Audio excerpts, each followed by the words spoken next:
Redmi K50 gaming addition. এই ফোনটিতে আছে fast refresh rate, OLED display, trigger button, super gaming design, 4 speaker with Dolby atoms, Snapdragon 8 Gen 1 processor এবং fast charging এর সুবিধা। আরও আছে অনেক কিছু। সো এই সবগুলো বিষয়ে আজকে ভিডিওতে আমরা কথা বলবো। হ্যালো গাইজ, আসসালামু আলাইকুম, কেমন আছেন সবাই? আমি পিয়াস আছি আপনাদের সাথে টেক মগজের পক্ষ থেকে। সো হাজির হয়ে গেলাম অনেকদিন পরে আপনাদের সামনে নতুন আর একটা স্মার্টফোনকে নিয়ে। সো আজকে থেকে আমরা কন্টিনিউয়াসলি ভিডিও দেওয়ার চেষ্টা করব। So Redmi K50 gaming addition এই স্মার্টফোনটি আপনাদেরকে কি কি অফার করছে সেই সবগুলো বিষয়ে আজকে ভিডিওতে আমরা বিস্তারিত আলোচনা করব। সো এই ফোনটা আপনারা মোট 3টা ভেরিয়েন্টে মার্কেটে অ্যাভেলেবেল পাবেন। 8/128GB, 12/128GB এবং 12/256GB।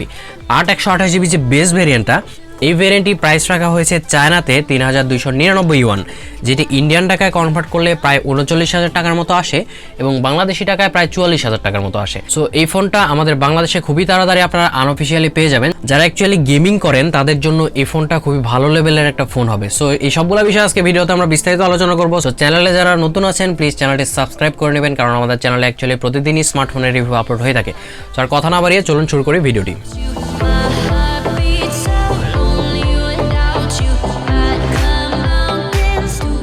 প্রথমে আসি ফোনটির আনবক্সিংয়ে। আনবক্স করার সাথে সাথে প্রথমে পাচ্ছি আমরা স্মার্টফোনটি, এরপরে থাকছে আরও একটি ব্ল্যাক কালারের বক্স। এই বক্সের ভেতরে আছে একটি সিম এজেক্টর পিন, কিছু ইউজার ম্যানুয়াল গাইড এবং একটি প্রোটেক্টিভ কেস। প্রোটেক্টিভ কেসের কোয়ালিটি কিন্তু খুবই ভালো ছিল, এটা একটা সফট প্রোটেক্টিভ কেস।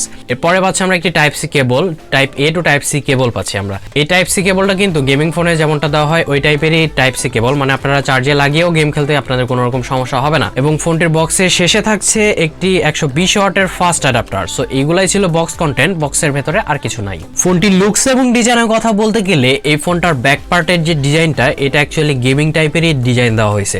দুই পাশে দুইটা ত্রিভুজ আকৃতির ডিজাইন দেওয়া হয়েছে এবং ব্যাক পার্টের মিডিল দিয়ে একটা লাইন টাইপের ডিজাইন দেওয়া হয়েছে, যেটা দেখতে খুবই ইউনিক লাগছিল।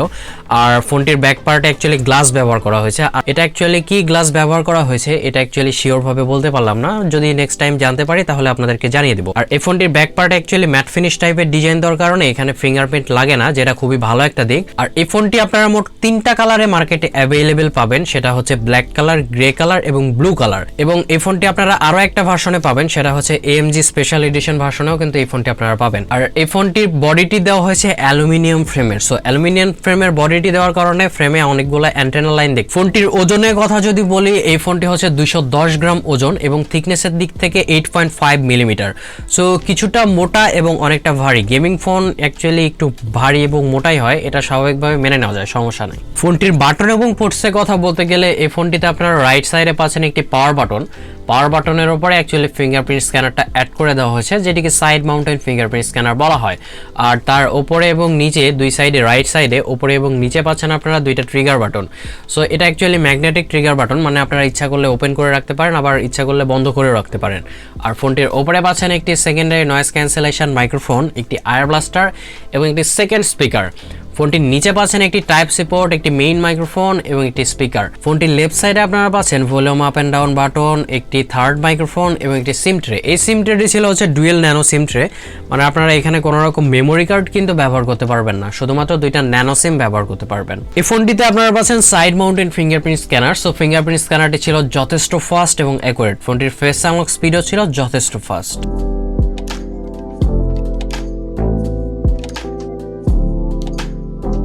এই ফোনটিতে আপনারা পাচ্ছেন কোয়াড স্টেরিও স্পিকার, মানে এই ফোনটিতে মোট 4টা স্পিকার ব্যবহার করা হয়েছে, নিচে 2টা এবং উপরে 2টা। আর স্পিকার কোয়ালিটি ছিল খুবই সুন্দর, সুন্দর লাউড ছিল এবং ভালো রকমের বিট প্রডিউস করছিল। সো স্যাম্পলটি শুনে নিন, তাহলে বুঝতে পারবেন।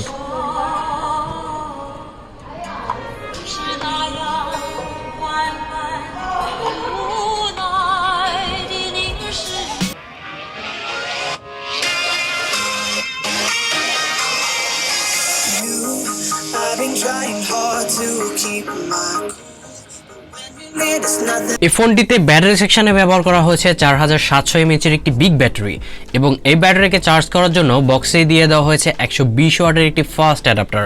সো এই চার্জারটি দিয়ে আপনারা আপনাদের এই ফোনকে চার্জ করতে পারবেন 0 থেকে 100% মাত্র 17 মিনিটে, মানে 17 মিনিটে আপনারা ফুল চার্জ করে নিতে পারবেন এই ফোনটিকে চার্জ করে। আর এই ব্যাটারি থেকে 4700 mAh এই ব্যাটারি থেকে আপনারা খুবই ভালো লেভেলের একটা ব্যাটারি ব্যাকআপ পাবেন, কারণ এখানে যে প্রসেসরটি ব্যবহার করা হয়েছে সেটা হচ্ছে 4 ন্যানোমিটারের প্রসেসর, যেটা খুবই ব্যাটারি এফিশিয়েন্ট। সো এক কথায় বলতে গেলে ব্যাটারির ক্ষেত্রে খুবই ভালো লেভেলের পারফরমেন্সই পাবেন কিন্তু আপনারা এই ফোনটি থেকে। যদি গেমিং করেন সেই ক্ষেত্রে হয়তো বা 8 থেকে 9 ঘন্টার মতো, এবং day to day simple use বা নর্মাল ইউজ যদি করেন সেই ক্ষেত্রে আপনারা 1 দিনের ওপরে ব্যাটারি ব্যাকআপ পেয়ে যাবেন। এবার আসি ফোনটির ডিসপ্লে সেকশনে। এই ফোনটিতে ব্যবহার করা হয়েছে 6.67 ইঞ্চির একটি OLED ডিসপ্লে, এবং এই ডিসপ্লেটিতে ব্যবহার করা হয়েছে 120 হার্টজের রিফ্রেশ রেট, এবং আরও পাচ্ছেন আপনারা 440 হার্টজের টাচ স্যাম্পলিং রেট। আর এই ডিসপ্লেটিতে আরও পাচ্ছেন HDR10+ এবং 1 বিলিয়ন কালার। ডিসপ্লেটির রেজুলেশন দেওয়া হয়েছে 1080x2400 পিক্সেল। আর এই ডিসপ্লেটিকে প্রোটেক্ট করছে Corning Gorilla Glass Victus. So প্রোটেকশনের ক্ষেত্রেও কিন্তু আপনারা খুবই ভালো লেভেলের একটা প্রোটেকশন পাচ্ছেন। এই ডিসপ্লেটি হচ্ছে একটা ফ্ল্যাট ডিসপ্লে। ডিসপ্লেটির কোয়ালিটি ছিল খুবই ভালো, আর ডিসপ্লেটির স্ক্রিন টু বডি রেশিও খুবই ভালো ছিল। ফোনটির সেন্টারে ওপরের দিকে একটি মিডিলে পাঞ্চল ক্যামেরা ব্যবহার করা হয়েছে, যেটির সাইজও মোটামুটি খুবই ছোটই ছিল। সো ডিসপ্লেটির কোয়ালিটির কথা বলতে গেলে খুবই ভালো লেভেলের কোয়ালিটি ছিল। ডিসপ্লেটি চিন এবং বেজেলের পরিমাণটাও একদম স্বাভাবিক ছিল বলা যায়। ডিসপ্লেটি ইনডোরে এবং আউটডোরে ব্যবহার করতেও কোনো রকম সমস্যা হয়নি। ডিসপ্লের ব্রাইটনেসও ঠিকঠাক ছিল।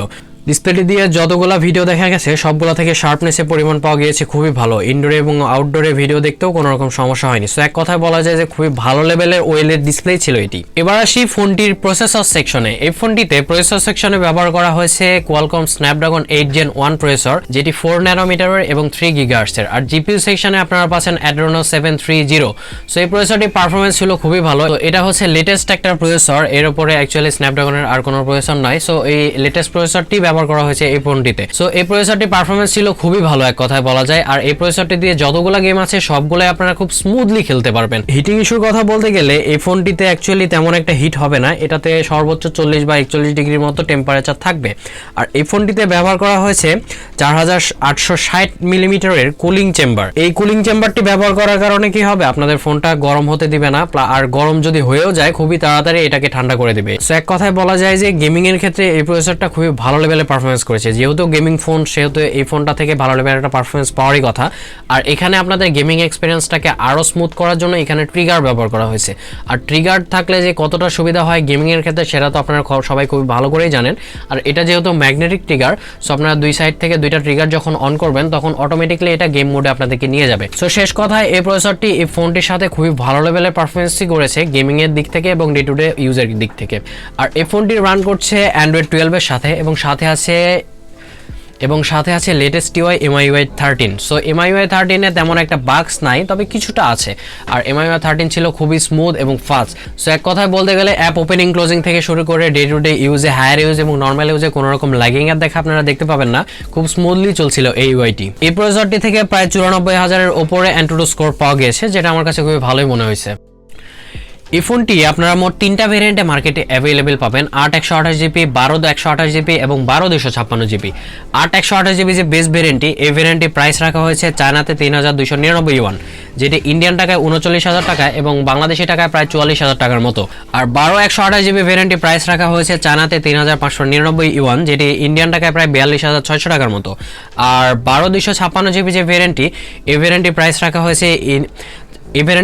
হয়েছে চায়নাতে 3,899 ইউয়ান এবং যেটা ইন্ডিয়ান টাকায় প্রায় 46,200 টাকার মতো। সো এই ফোনটি আমাদের বাংলাদেশে খুবই তাড়াতাড়ি চলে আসবে আনঅফিসিয়ালি, এবং আনঅফিসিয়ালি এই ফোনটি আমাদের বাংলাদেশের বাজারে খুবই তাড়াতাড়ি পাবো আমরা। এবং প্রাইসের কথা বলতে গেলে প্রায় 55 বা 60,000 টাকার ভেতরে এই ফোনটি আপনারা পেয়ে যাবেন। সো বাংলাদেশে নতুন ফোন আসলে প্রাইসটা একটু বেশি হয়, সবাই জানেন। সো সেই অনুযায়ী 55 বা 60,000 টাকার ভেতরে এই ফোনটা আপনারা খুবই তাড়াতাড়ি আমাদের বাংলাদেশে মার্কেটে পেয়ে যাবেন। আর এই ফোনটির র্যাম সেকশনে ব্যবহার করা হয়েছে LPDDR5 র্যাম, এবং স্টোরেজ টাইপে আপনারা পাচ্ছেন UFS 3.1। কানেক্টিভিটি সেকশনের কথা বলতে গেলে এই ফোনটিতে আপনারা পাচ্ছেন dual 5G, dual 4G volt আছে, ওয়াইফাই কলিং পাচ্ছেন এবং ওয়াইফাই 6E পাচ্ছেন, ব্লুটুথ 5.2 পাচ্ছেন এবং NFCও পাচ্ছেন। আর এই ফোনটিতে FM রেডিও পাচ্ছেন না। এবার আসি ফোনটির ক্যামেরা সেকশনে। এই ফোনটিতে পেছনে ট্রিপল ক্যামেরা সেটআপ দেওয়া হয়েছে। মেইন ক্যামেরা হিসেবে ব্যবহার করা হয়েছে 64 মেগাপিক্সেলের একটি ক্যামেরা, যেটির অ্যাপারচার হচ্ছে f1.7। 8 মেগাপিক্সেলের একটি আলট্রা ওয়াইড ক্যামেরা ব্যবহার করা হয়েছে, যার অ্যাপারচার f2.2, এবং 2 মেগাপিক্সেলের একটি ম্যাক্রো সেন্সর দেওয়া হয়েছে, যার অ্যাপারচার f2.4। এবং ফোনটির সেলফি ক্যামেরা হিসেবে ব্যবহার করা হয়েছে 20 মেগাপিক্সেলের একটি ক্যামেরা। সো ফোনটির যে রিয়ার ক্যামেরা বা মেইন ক্যামেরা, যেটি এটিতে আপনারা 4K-তে 30 এবং 60 fps-এ ভিডিও রেকর্ড করতে পারবেন, এবং 1080p-তে 30, 60 এবং 120 fps-এ ভিডিও রেকর্ড করতে পারবেন। আর ফোনটির সেলফি ক্যামেরা দিয়ে শুধুমাত্র আপনারা 1080p-তে 30 এবং 60 fps-এ ভিডিও রেকর্ড করতে পারবেন। আর ফোনটির ক্যামেরাতে কিন্তু কোনো রকম OIS নাই। ফোনটির যে মেইন ক্যামেরা 64 মেগাপিক্সেল মানে রিয়ার ক্যামেরা, যেটি এটিতে যে সেন্সর ব্যবহার করা হয়েছে সেটা হচ্ছে সনির IMX686 সেন্সর এবং সেলফি ক্যামেরা যেটা 20 মেগাপিক্সেল এটাতে ব্যবহার করা হয়েছে সনিরই IMX596 সেন্সর। সো ক্যামেরার ক্ষেত্রে কিন্তু এই ফোনটা এভারেজ টাইপের পারফরমেন্স করেছে। মেইন ক্যামেরা এবং সেলফি ক্যামেরাটা ভালো ছিল, অন্যান্য যে দুইটা ক্যামেরা ওইটা খুব একটা ভালো পারফরমেন্স করে নাই।